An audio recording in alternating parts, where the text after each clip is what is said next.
पृथ्वीराज जंबादे, कक्षा 8वीं की छात्रा Yashwantrao Rane public school and junior college से सर्वप्रथम सादर प्रणाम करती हूँ। साथ ही मेरे प्रिय सहपाठी जो सभी स्कूल से यहाँ उपस्थित है, आप सभी को आज़ादी के इस पर्व की शुभकामनाएं देती हूँ। आज मैं आपको मानसी चौहान द्वारा रचित क्या हम आज़ादी का मूल समझ भी पाएंगे यह कविता सुनाने जा रही हूँ। मेरी कविता शुरू करने से पहले मैं कुछ कहना चाहती हूँ। The thing is we all live in a country name India जो कि इंडिपेंडेंट है, but how many of us really appreciated it. हम में से कितने लोग हैं जो ये सोच के प्राउड फील करते हैं कि हम जहाँ रहते हैं वहाँ हमें इतनी आज़ादी है। तो उसी को लेकर मैं कुछ कहने आई हूँ आज।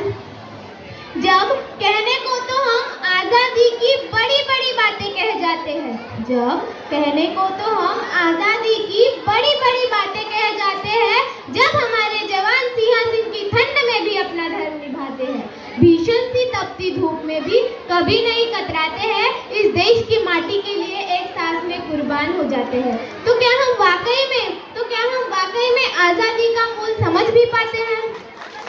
जब कई नेता उनकी इस कुर्बानी पर अपनी कुछ विशेष टिप्पणी कर जाते हैं,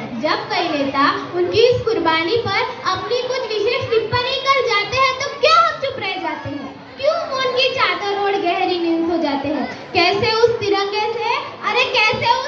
से नजरें भी मिला पाते हैं, अपने जवानों को बस नाम की इज्जत दे पाते हैं? कैसे उस तिरंगे से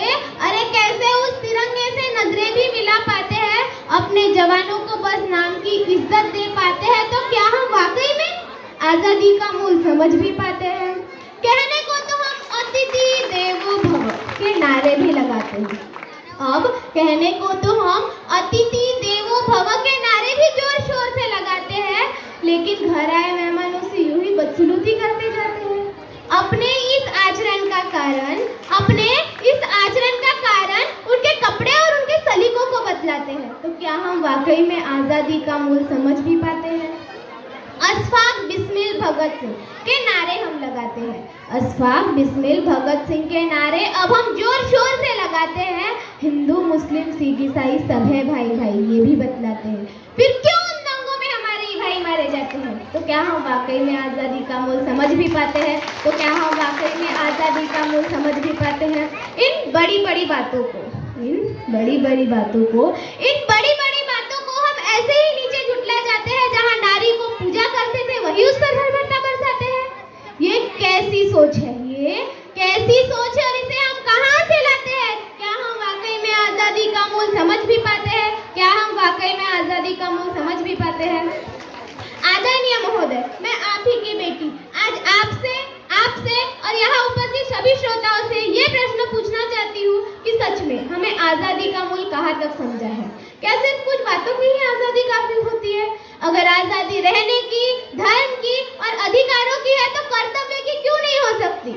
अगर हमारे विचारों में आज़ादी होती और आचरण में शुद्ध नैतिकता तो ना ही निर्भय कांड हुआ होता और ना ही मणिपुर जैसी शर्मनाक घटना।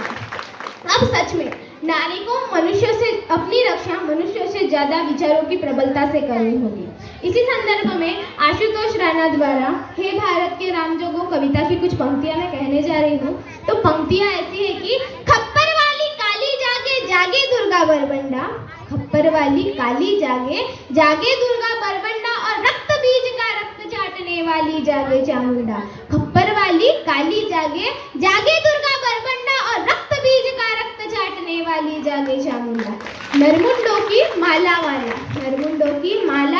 जगे कपाली कैलाशी, नरमुंडों की माला वाला जगे कपाली कैलाशी और रल की चंडी घर घर नाचे, मौत कहे प्यासी प्यासी, मौत कहे प्यासी प्यासी।